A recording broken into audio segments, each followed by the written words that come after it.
श्रीगणेशाय नमः। अथ देव्याः कवचम्। ॐ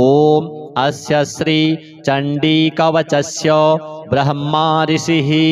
अनुष्टुप् छन्दः चामुण्डा देवता अङ्गन्या सोक्तमातरो बीजं दिग्बन्धदेवतास्तत्त्वं श्रीजगदम्बा प्रीत्यर्थे सप्तशती पाठाङ्गत्वेन जपे विनियोगः। ॐ नमश्चण्डिकायै। मार्कण्डेय उवाच। ॐ यद्गुह्यं परमं लोके सर्वरक्षाकरं नृणां यन्न कस्यचिदाख्यातं तन्मे ब्रूहि पितामह। ब्रह्मोवाच। अस्ति गुह्यतमं विप्र सर्वभूतोपकारकं देव्यास्तु कवचं पुण्यं तच्छृणुष्व महामुने। प्रथमं शैलपुत्री च द्वितीयं ब्रह्मचारिणी तृतीयं चन्द्रघण्टेति कूष्माण्डेति चतुर्थकं पञ्चमं स्कन्दमातेति षष्ठं कात्यायनीति च सप्तमं कालरात्रीति महागौरीति चाष्टमं नवमं सिद्धिदात्री च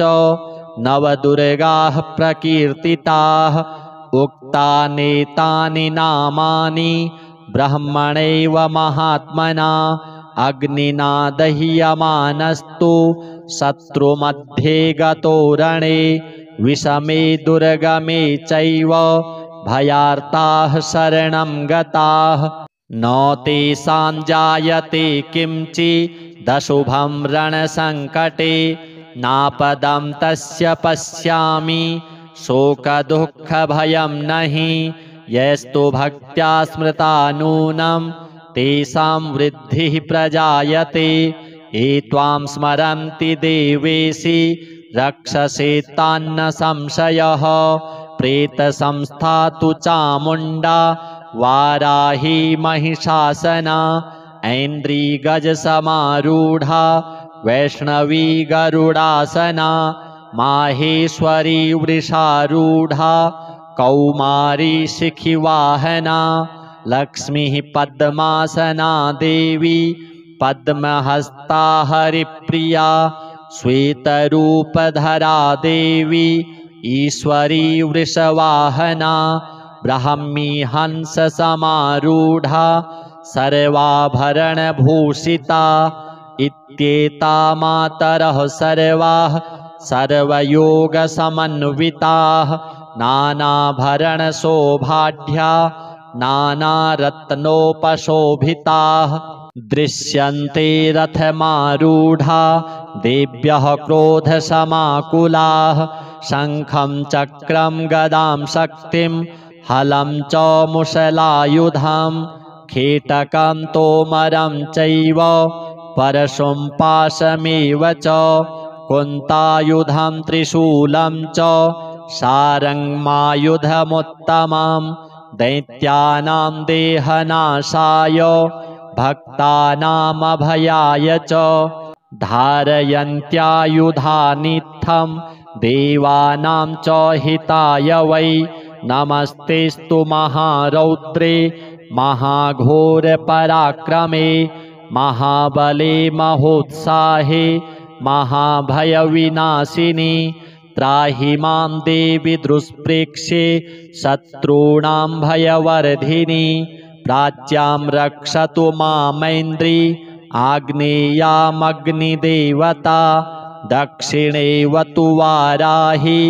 नैररित्यां खड्गधारिणी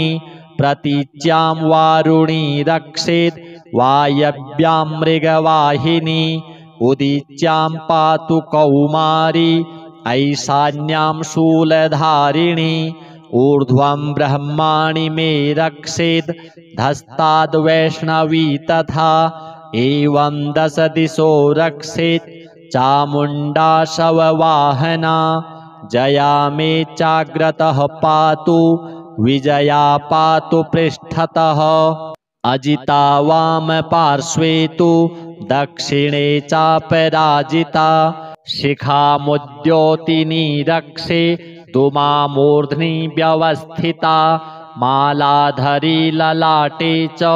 भ्रुवौ रक्षेद्यशस्विनी त्रिनेत्रा च भ्रुवोर्मध्ये यमघण्टा च नासिके शङ्खिनी चक्षुषोर्मध्ये श्रोत्रयोर्द्वारवासिनी कपोलौ कालिका रक्षेत् कर्णमूले तु शाङ्करी नासिकायां सुगन्धा च उत्तरोष्ठे च चर्चिका अधरे चामृतकला जिह्वायां च सरस्वती दन्तान् रक्षतु कौमारी कण्ठदेशे तु चण्डिका घण्टिकां चित्रघण्टा च महामाया च तालुके कामाक्षी चिबुकं रक्षेत् वाचं मे सर्वमङ्गला ग्रीवायां भद्रकाली च पृष्ठवंशे धनुर्धरी नीलग्रीवा बहिः कण्ठे नलिकां नलकूबरी स्कन्धयोः खड्गिनी रक्षेत् बाहू मे वज्रधारिणी हस्तयोर्दण्डिनी रक्षे दम्बिका चाङ्गुलीषु च नखाञ्छूलेश्वरी रक्षेत् कुक्षौ रक्षेत् कुलेश्वरी स्तनौ रक्षेन्महादेवी मनः शोकविनाशिनी हृदये ललिता देवी उदरे शूलधारिणी नाभौ च कामिनी रक्षेत् गुह्यं गुह्येश्वरी तथा पूतना कामिका मेढ्रं गुदे महिषवाहिनी कट्यां भगवती रक्षेत् जानुनी विन्ध्यवासिनी जङ्घे महाबला रक्षेत् सर्वकामप्रदायिनी गुल्फयोर्नारसिंही च पादपृष्ठे तु तैजसी पादाङ्गुलीषु श्रीरक्षेत् पादाधस्थलवासिनी नखान्दंष्ट्राकराली च केशांश्चैवोर्ध्वकेशिनी रोमकूपेषु कौबेरी त्वचं वागीश्वरी तथा रक्तमज्जावसा मांसान् यष्ठिमेदांसि पार्वती अन्त्राणि कालरात्रिश्च पित्तं च मुकुटेश्वरी पद्मावती पद्मकोशे कफे चूडामणिस्तथा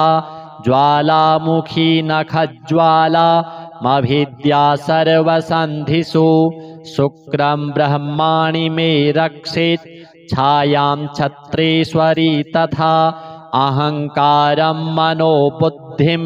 रक्षेन्मे धर्मधारिणी प्राणापानौ तथा व्यानो मुदानं च समानकं वज्रहस्ता च मे रक्षेत् प्राणं कल्याणशोभना रसे रूपे च गन्धे च शब्दे स्पर्शे च योगिनी सत्वं रजस्तमश्चैव रक्षेन्नारायणी सदा आयुरक्षतु वाराही धर्मं रक्षतु वैष्णवी यशः कीर्तिं च लक्ष्मीं च धनं विद्यां च चक्रिणी गोत्रमिन्द्राणि मे रक्षेत् पशून् मे रक्ष चण्डिके पुत्रान् रक्षेन्महालक्ष्मीर्भार्यां रक्षतु भैरवी पन्थानं सुपथा रक्षेन् मार्गं क्षेमकरी तथा राजद्वारे महालक्ष्मीर्विजया सर्वतः स्थिता रक्षाहीनं तु यत्स्थानं वर्जितं कवचेन तु तत्सर्वं रक्ष मे देवी जयन्ती पापनाशिनी पदमेकं न गच्छेत्तु यदिच्छेच्छुभमात्मनः कवचेनावृतो नित्यं यत्र यत्रैव गच्छति तत्र तत्रार्थलाभश्च विजयः सार्वकामिकः यं यं चिन्तयते कामं ततं प्राप्नोति निश्चितं परमैश्वर्यमतुलं प्राप्स्यते भूतले पुमान् निर्भयो जायते मर्त्यः संग्रामेष्वपराजितः त्रैलोक्ये तु भवेत् पूज्यः कवचेनावृतः पुमान् इदं तु देव्यः कवचं देवानामपि दुर्लभं यः पठेत् प्रयतो नित्यं त्रिसन्ध्यं श्रद्धयान्वितः दैवी कला भवेत् तस्य त्रैलोक्येष्वपराजितः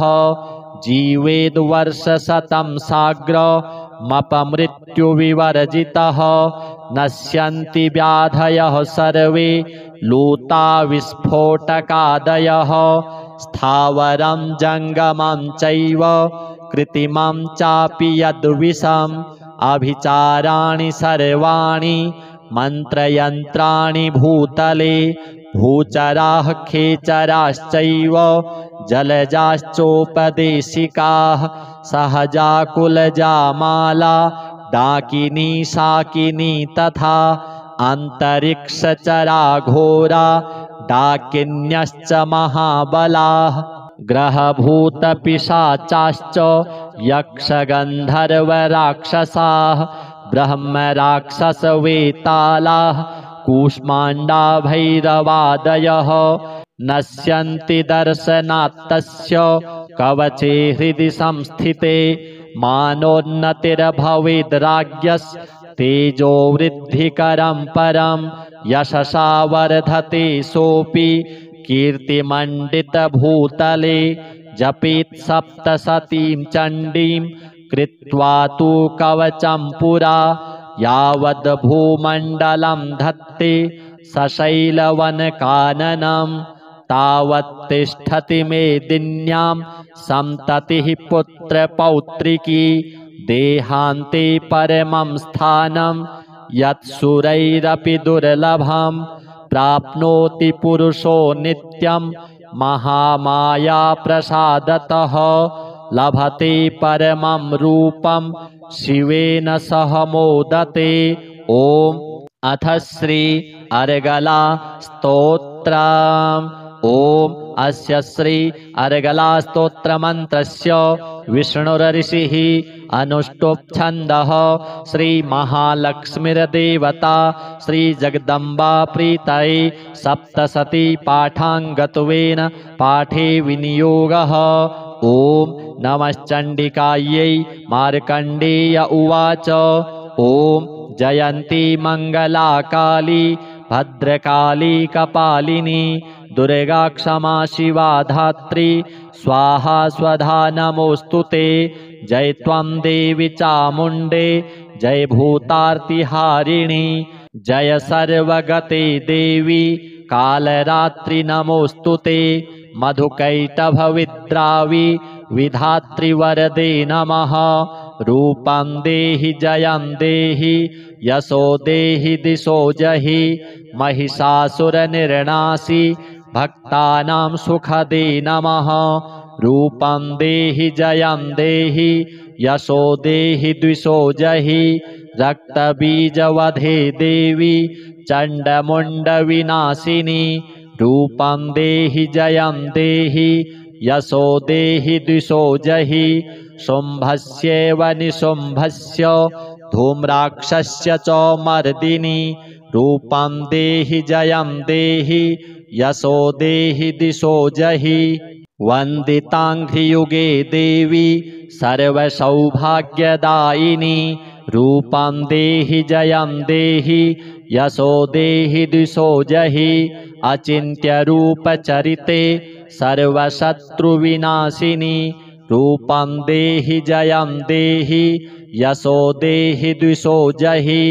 न तेभ्यः सर्वदा भक्त्या चण्डिके दुरितापहे। रूपं देहि जयं देहि यशो देहि द्विषो जहि स्तुवद्भ्यो भक्तिपूर्वं त्वां चण्डिके व्याधिनाशिनी। रूपं देहि जयं देहि यशो देहि द्विषो जहि चण्डिके सततं ये त्वा मर्चयन्तीह भक्तितः रूपं देहि जयं देहि यशो देहि द्विषो जहि देहि सौभाग्यमारोग्यं देहि मे परमं सुखं रूपं देहि जयं देहि यशो देहि दिशो जहि विधेहि द्विषतां नाशं विधेहि बलमुच्चकैः रूपं देहि जयं देहि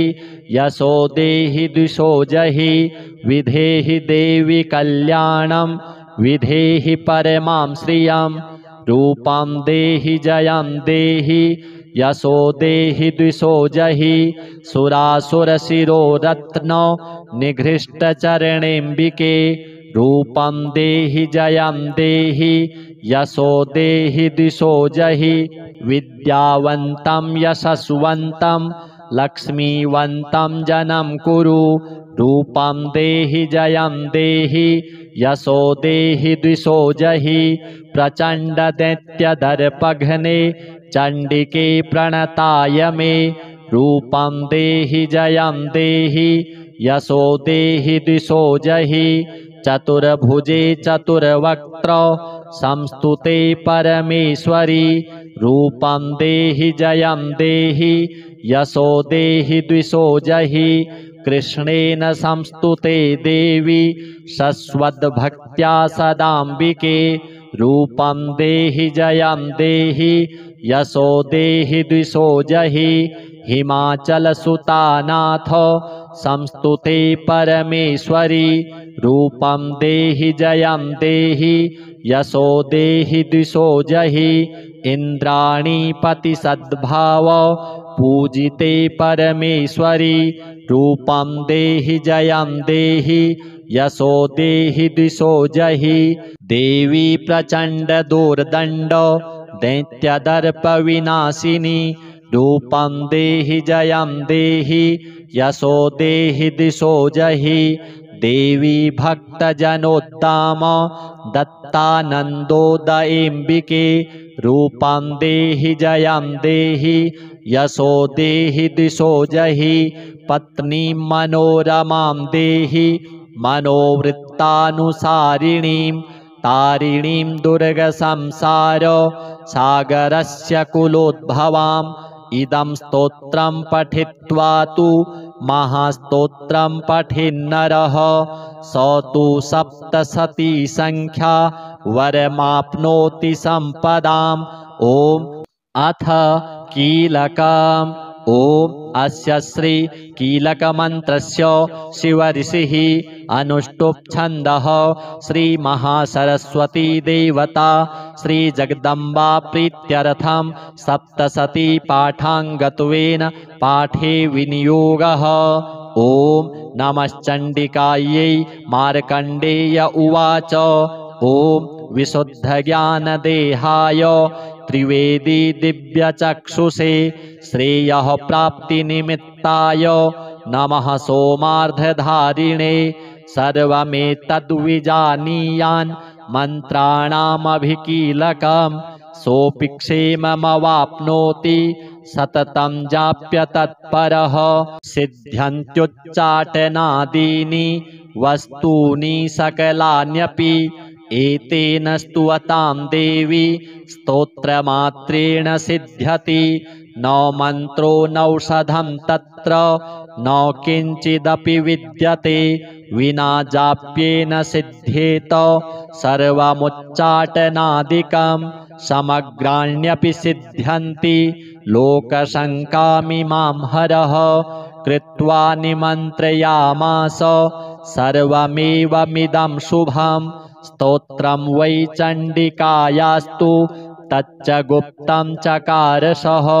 समाप्तिर्न च पुण्यस्य तां यथावन्नियन्त्रणां सोऽपि क्षेममवाप्नोति सर्वमेवं न संशयः कृष्णायां वा चतुर्दश्यामष्टम्यां वा समाहितः ददाति प्रतिगृह्णाति नान्यथैषा प्रसीदति इत्थं रूपेण कीलेन महादेवेन कीलितम् यो निष्कीलां विधायैनां नित्यं जपति संस्फुटं स सिद्धः स गणः सोऽपि गन्धर्वो जायते नरः न चैवाप्यटतस्तस्य भयं क्वापीह जायते नापमृत्युवशं याति मृतो मोक्षमवाप्नुयात् ज्ञात्वा प्रारभ्य कुर्वीत न कुर्वाणो विनश्यति ततो ज्ञात्वैव सम्पन्नमिदं प्रारभ्यते बुधैः सौभाग्यादि च यत्किञ्चित् दृश्यते ललनाजने तत्सर्वं तत्प्रसादेन तेन जाप्यमिदं शुभं शनैस्तु जप्यमानेऽस्मिन् स्तोत्रे सम्पत्तिरुच्चकैः भवत्येव समग्रापि ततः प्रारभ्यमेव तत् ऐश्वर्यं यत्प्रसादेन सौभाग्यारोग्यसम्पदः शत्रुहानिः परो मोक्षः स्तूयते सा न किं जनैः। ॐ अथ श्री सिद्धकुञ्जिका स्तोत्रम्। शिव उवाच शृणु देवि प्रवक्ष्यामि कुञ्जिकास्तोत्रमुत्तमम् येन मन्त्रप्रभावेण चण्डीजापः शुभो भवेत् न कवचं नार्गलास्तोत्रं कीलकं न रहस्यकं न सूक्तं नापि ध्यानं च न न्यासो न च वार्चनं कुञ्जिकापाठमात्रेण दुर्गापाठफलं लभेत् अतिगुह्यतरं देवी देवानामपि दुर्लभं गोपनीयं प्रयत्नेन स्वयोनिरिव पार्वती मारणं मोहनं वश्यं स्तम्भनोच्चाटनादिकं पाठमात्रेण संसिद्धित् कुञ्जिकास्तोत्रमुत्तमम्। अथ मन्त्रः। ॐ ऐं ह्रीं क्लीं चामुण्डायै विच्चे ॐ ग्लौं हूं क्लीं जूं सः ज्वालय ज्वालय ज्वल ज्वल प्रज्वल प्रज्वल ऐं ह्रीं क्लीं चामुण्डायै विच्चे ज्वल हं सं लं क्षं फट् स्वाहा। नमस्ते रुद्ररूपिण्यै नमस्ते मधुमर्दिनी नमः कैटभहारिण्यै नमस्ते महिषार्दिनी नमस्ते शुम्भहन्त्र्यै च निशुम्भासुरघातिनी जाग्रतं हि महादेवी जपं सिद्धं कुरुष्व मे ऐंकारी सृष्टिरूपायै ह्रींकारी प्रतिपालिका क्लींकारी कामरूपिण्यै बीजरूपे नमोऽस्तु ते चामुण्डा चण्डघाती च यैकारी वरदायिनी विच्चे चाभयदा नित्यं नमस्ते मन्त्ररूपिणी धां धीं धूं धूर्जटेः पत्नी वां वीं ऊं वागधीश्वरी क्रां क्रीं क्रूं कालिका देवी शां शीं शूं मे शुभं कुरु हुं हुं हुंकाररूपिण्यै जं जं जं जम्भनादिनी भ्रां भ्रीं भ्रूं भैरवी भद्रे भवान्यै ते नमो नमः। अं कं चं टं तं पं यं शं वीं दूं ऐं वीं हं क्षं धिजाग्रं त्रोटय त्रोटय दीप्तं कुरु कुरु स्वाहा। पां पीं पूं पार्वती पूर्णा खां खीं खूं खेचरी तथा सां सीं सूं सप्तसती देव्या मन्त्रसिद्धिं कुरुष्व मे इदं तु कुञ्जिकास्तोत्रं मन्त्रजागर्ति हेतवे अभक्तेनैव दातव्यं गोपितं रक्ष पार्वती यस्तु कुञ्जिकया देवी हीनां सप्तसतीं पठेत् न तस्य जायते सिद्धिररण्ये रोदनं यथा। श्रीजगदम्बार्पणमस्तु।